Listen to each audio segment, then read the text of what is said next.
ബലാത്സംഗ കേസുകളിൽ പ്രതിയായതിനെ തുടർന്ന് പാർട്ടിയിൽ നിന്ന് പുറത്താക്കിയെങ്കിലും കോൺഗ്രസ് നേതാക്കൾക്കൊപ്പം രാഹുൽ മാങ്കൂട്ടത്തിൽ MLA ഒരു സദസ്സിൽ പങ്കെടുത്തു. പെരുന്നയിൽ NSS ആസ്ഥാനത്ത് മന്നം ജയന്തി സമ്മേളനത്തിലാണ് കോൺഗ്രസ് നേതാക്കൾക്കൊപ്പം രാഹുലും ഇരുന്നത്. അതിനിടയ്ക്ക് സമ്മേളനത്തിനെത്തിയ ചിലർ രാഹുലിനൊപ്പം സെൽഫി എടുക്കുകയും ചെയ്തിരുന്നു. Ramesh Chennithala, PJ Kurian, Thiruvanchoor Radhakrishnan, PC Vishnunath, MK Raghavan തുടങ്ങിയ പ്രമുഖ നേതാക്കൾ ഇരിക്കുന്ന അതേ വരിയിൽ തന്നെയാണ് ഒരു വശത്തായി രാഹുൽ മാങ്കൂട്ടത്തിലും ഇരുന്നത്. കഴിഞ്ഞ ദിവസം PJ കുര്യൻ ഒരു സ്വകാര്യ ചാനലിൽ തനിക്കെതിരെ നടത്തിയ പ്രസ്താവനയിലുള്ള അതൃപ്തി രാഹുൽ നേരിട്ട് PJ കുര്യനെ അറിയിക്കുകയും ചെയ്തു. യുവാക്കൾക്ക് പാർട്ടിയിൽ അവസരം നൽകണം, അങ്ങനെ നൽകുമ്പോഴും ചില കാര്യങ്ങൾ മാനദണ്ഡമാക്കണം, രാഹുലിനെ പാലക്കാട് സീറ്റ് നൽകരുത് തുടങ്ങിയ കാര്യങ്ങളാണ് കുര്യൻ ചാനലിനോട് പറഞ്ഞത്. ഈ കാര്യങ്ങളുള്ള അതൃപ്തിയാണ് രാഹുൽ മാങ്കൂട്ടത്തിൽ കുര്യനെ നേരിട്ട് കണ്ട് അറിയിച്ചത്. അതിനെ തുടർന്നാണ് ഫേസ്ബുക്കിലൂടെ തിരുത്തുമായി PJ കുര്യൻ രംഗത്ത് വന്നത്. രാഹുൽ മാങ്കൂട്ടത്തിന് അസംബ്ലി സീറ്റ് കൊടുക്കരുതെന്ന് ഞാൻ പറഞ്ഞെന്ന പ്രചാരണം ശരിയല്ല. രാഹുൽ മാങ്കൂട്ടത്തിന് സീറ്റ് കൊടുക്കരുതെന്ന അഭിപ്രായം ഞാൻ പറഞ്ഞിട്ടുമില്ല. മറ്റ് സ്ഥാനാർത്ഥികൾ നിന്നാൽ ജയിക്കുമോ എന്ന ചോദ്യത്തിന്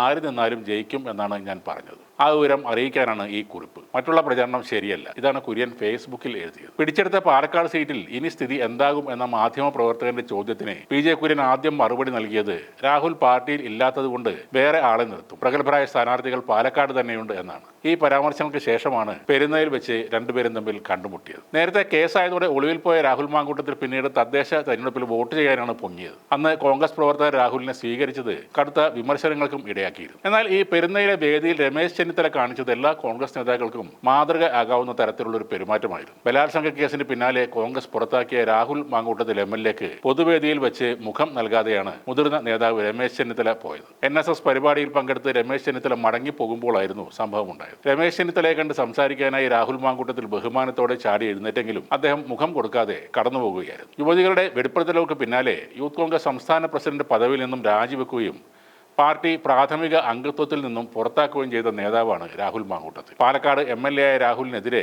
2 ലൈംഗിക അതിക്രമ കേസുകളാണ് ഉള്ളത്. കേസിന് പിന്നാലെ ഒളിവിൽ പോയ രാഹുൽ മുൻകൂർ ജാമ്യം ലഭിച്ചതിന് ശേഷം മണ്ഡലത്തിലെത്തി വീണ്ടും പ്രവർത്തനങ്ങൾ ആരംഭിച്ചിരുന്നു. രാഹുൽ മാങ്കൂട്ടത്തിലെ പാർട്ടി ഇപ്പോൾ പുറത്താക്കിയിരിക്കുകയാണ്. അതുകൊണ്ട് തന്നെ കോൺഗ്രസിന്റെ പരിപാടികളിൽ അദ്ദേഹത്തെ ക്ഷണിക്കേണ്ട കാര്യമൊന്നുമില്ല. പാലക്കാട് MLA സ്ഥാനം രാഹുലിന് ഇപ്പോഴും ഉള്ളതുകൊണ്ട് ആ മണ്ഡലത്തിൽ നടക്കുന്ന ചടങ്ങുകൾ പലപ്പോഴും രാഹുലിന്റെ സാന്നിധ്യം ഉണ്ടാവുകയും ചെയ്യും. അദ്ദേഹവുമായി വ്യക്തിപരമായ ബന്ധങ്ങൾ കോൺഗ്രസ് പ്രവർത്തകർക്ക് ഉണ്ടാകും. അത് കാത്തു സൂക്ഷിക്കുന്നതിന്റെ ഭാഗമായ സൗഹൃദ ഇടപെടലുകളും ഉണ്ടായേക്കാം. എന്നാൽ പെരുന്നയിൽ നടന്ന ചടങ്ങിൽ വെച്ച് രാഹുലിനെ കണ്ടപ്പോൾ രമേശ് ചെന്നിത്തല സ്വീകരിച്ചത് തന്നെയാണ് ഏറ്റവും കൃത്യമായ രാഷ്ട്രീയ നിലപാട്. ഒന്നിലേറെ പെൺകുട്ടികൾ ലൈംഗിക പരാതികൾ ഉന്നയിച്ച മുൻകൂർ ജാമ്യത്തിലുള്ള ഒരു നേതാവിനോട് കുശലം പറയേണ്ട ഗതികേട് തനിക്കില്ലെന്ന് വ്യക്തമായി കോൺഗ്രസുകാരോട് പറയുകയാണ് രമേശ് ചെന്നിത്തല.